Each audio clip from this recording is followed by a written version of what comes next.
Good morning. Breaking news, Cleveland Mayor Frank Jackson and Police Chief Michael McGrath are set to reveal the results of disciplinary hearings of police supervisors involved in November's deadly police chase and shooting, including any punishments. It is a press conference. It's starting now. Let's listen in. And make the announcement as to what his decisions are. He will also indicate to you that our next step will be to review all the patrol officers who were involved in that incident, except for those who were involved in the shooting. And he'll give you some indication of the number of patrol officers who will be reviewed, and I guess some indication on the time period there. Once that's completed, or once the criminal process is completed by the county prosecutor, then those police officers who were involved in the shooting will go through a due process procedure, and similar to what has happened with the supervisors and what will happen with the patrol officers who were not involved in the shooting. At that time, we will conduct ourselves in the same manner and get back to you as we proceed through that.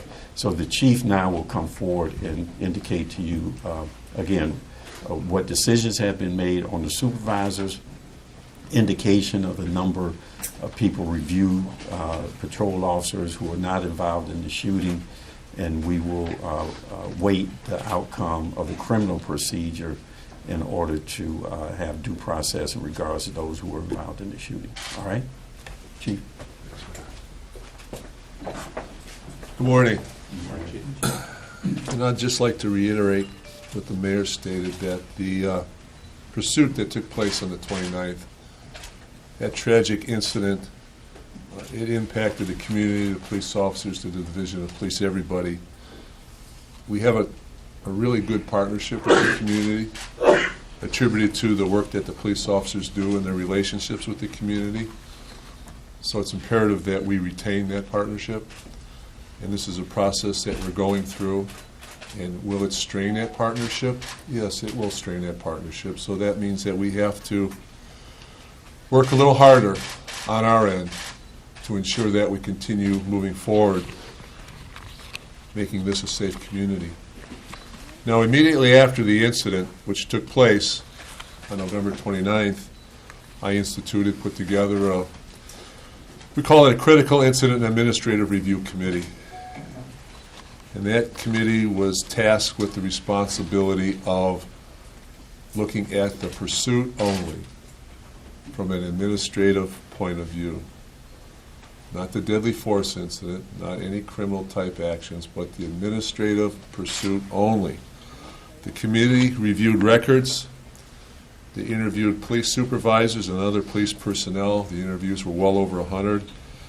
And they drove the pursuit route to determine if the pursuit followed the division's policy and procedures. They also reviewed and had copies of everything that was completed in the investigation by BCI. Upon completion of the committee's investigation, the results were forwarded to me for my review, and in the spirit of transparency, those findings were made public in a PowerPoint presentation and press conference held by the Division of Police approximately 4 or 5 weeks ago. I don't know the exact date. The evidence as presented by the committee, at the time there were 46 supervisors working that evening. The committee indicated that there were 12 police supervisors who were in violations of our policies and procedures.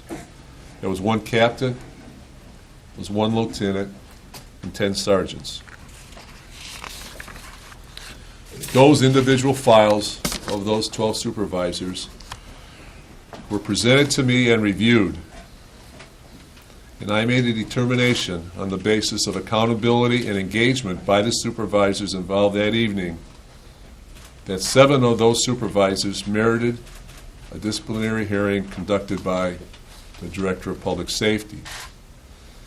Today I am announcing the outcome of the disciplinary process of the 12 supervisors who were charged with violating the division's policies and procedures relative to the pursuit.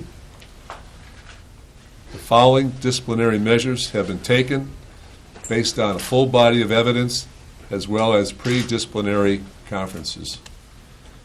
As supervisors of police here in Cleveland, these supervisors are held to a higher standard and are responsible for ensuring the safety of those officers, both physically and emotionally, under their command and the public they serve.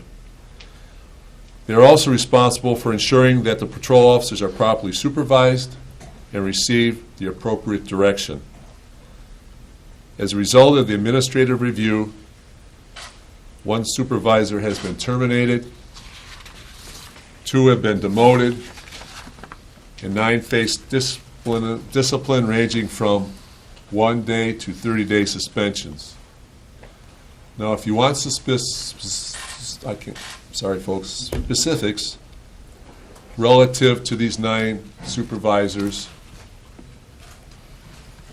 and the disciplinary process, at the end of the press conference, we will be providing a summation in the media release.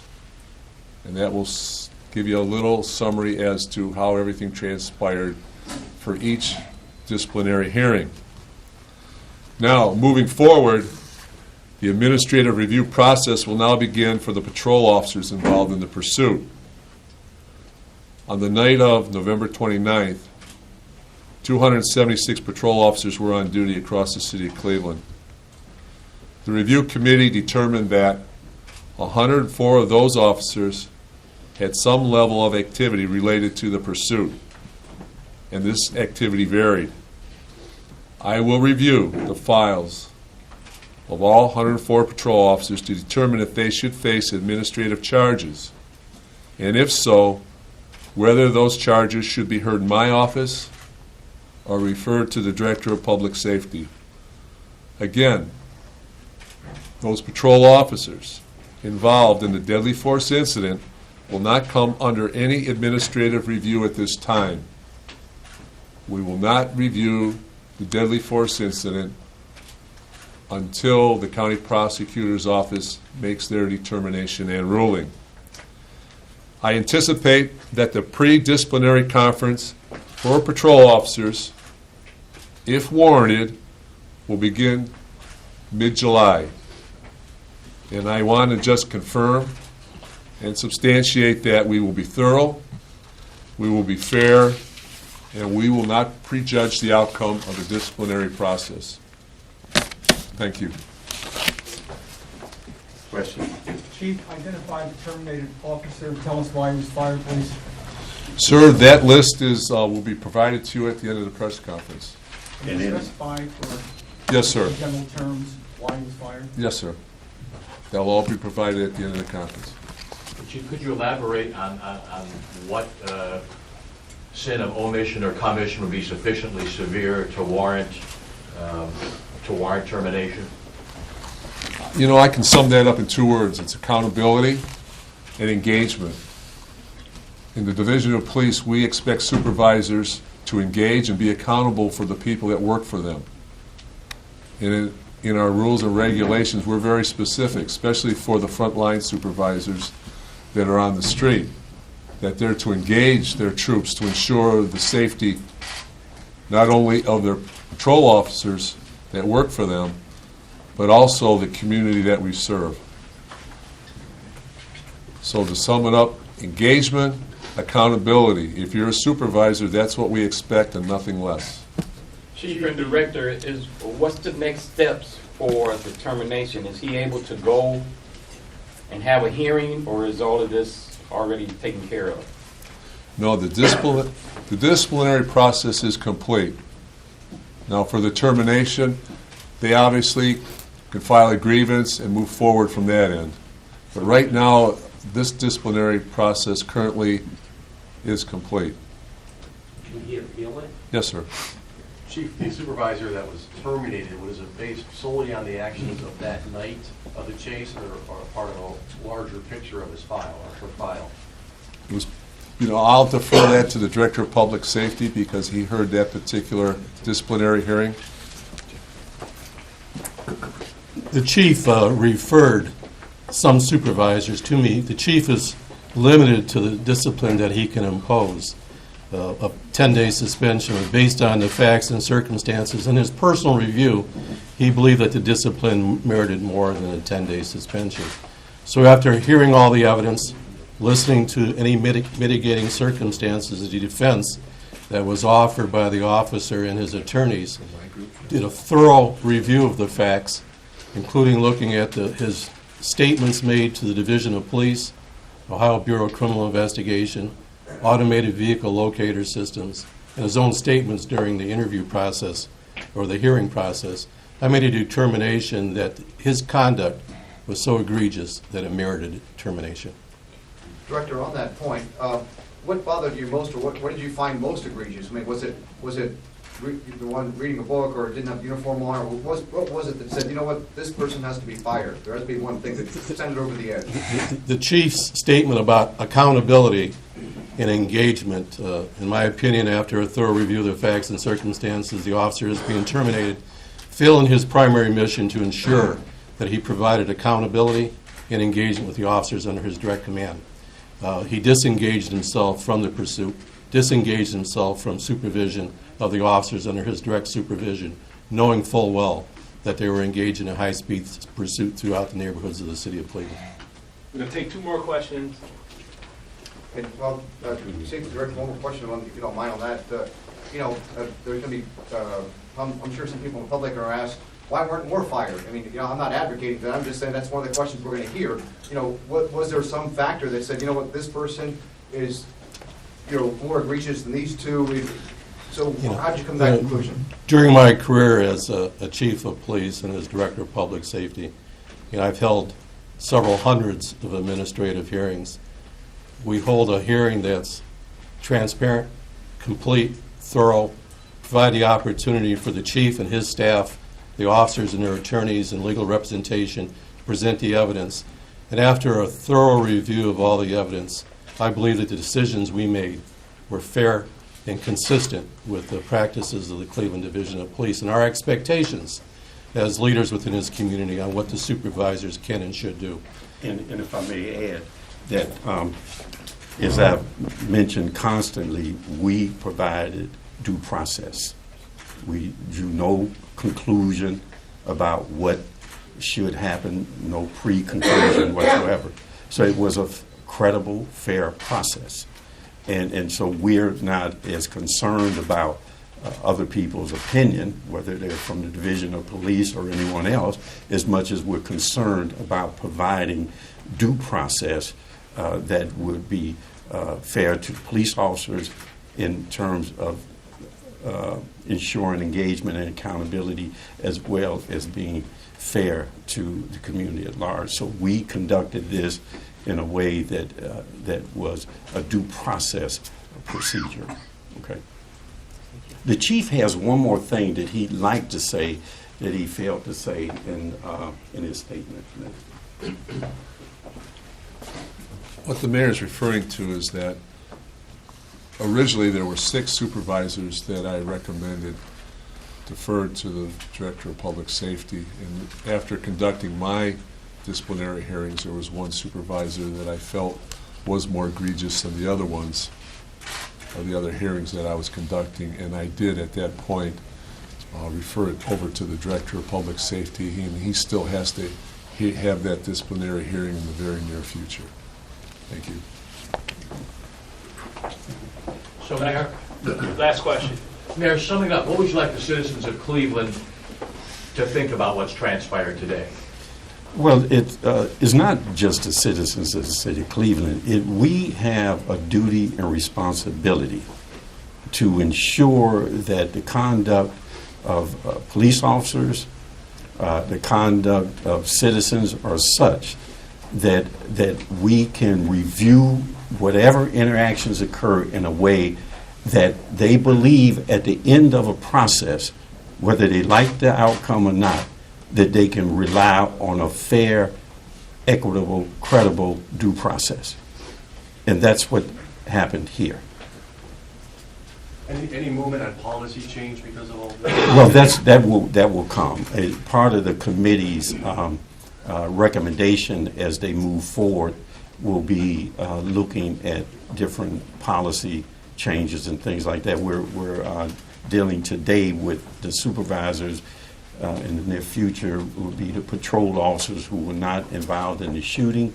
And once the county prosecutor has determined what the criminal side, then we will have the same process given to the officers who were involved in the shooting.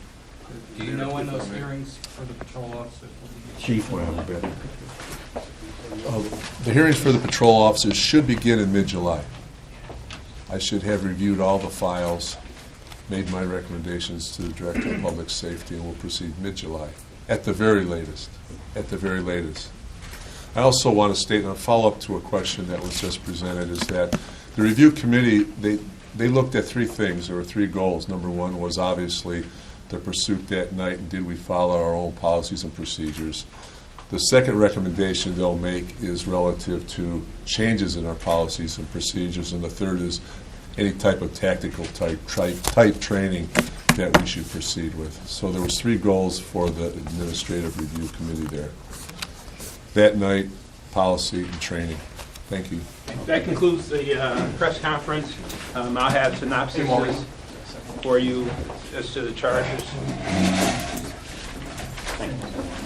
You have been following a news conference from Cleveland Police Headquarters involving Cleveland Mayor Frank Jackson, Police Chief Mike McGrath, and Cleveland Safety Director Martin Flask. They were talking about the penalties that have been handed down to some of the supervisors who were involved in that high-speed chase earlier in this year. You will recall that 2 people were killed when police followed 2 suspects in a car, and 137 bullets were fired, and the 2 people in the car, who were later determined to be unarmed at the point they were killed, were killed by police gunfire.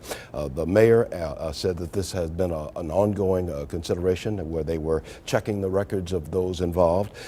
They said there were 46 supervisors working that evening when this event took place. 12 of those supervisors, police supervisors I should say, were involved in the chase and in the pursuit of those 2 suspects. Some of those supervisors have had their feet held to the fire. 1 of them has been terminated, 2 have been demoted, and 9 face disciplinary decisions regarding suspensions of from 1 to 30 days of suspension. Mayor Frank Jackson said that this was a fair and equitable investigation that the city put these officers through. Still, there are 100 patrol officers, not supervisors, but patrol officers who were involved in this pursuit at some level, said the mayor, and their cases will be reviewed beginning no later than mid-July. But the big one was that 1 has been terminated, 1 supervisor, police supervisor, has been